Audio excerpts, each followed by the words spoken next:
I've got a book you need to read if you're interested in Sartre's philosophy of existentialism.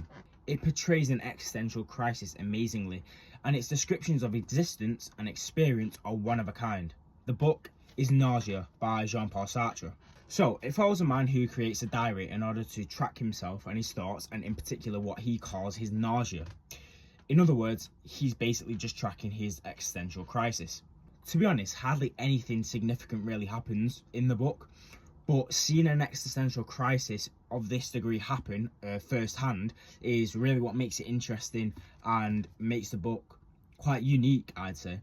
So the main character's world essentially melts away, and it's presented so well, and you can really understand why the character calls it nausea. When I was reading it myself, I almost felt nauseous just because of how well he describes it. And there's a part where the main character has his worst full-blown existential crisis, and it's written in such a way where it starts making you question your own existence and experience as well.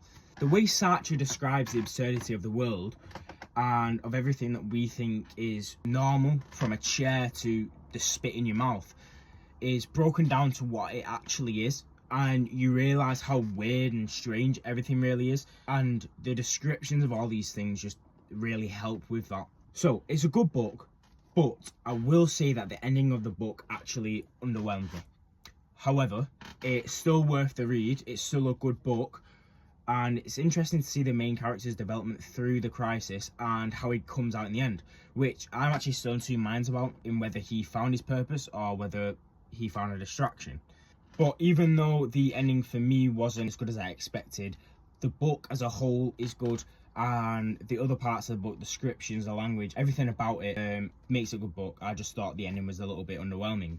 So I recommend this book to anyone with interest in existentialism, absurdism, and the strangeness of existence and experience, and just anyone interested in philosophy in general.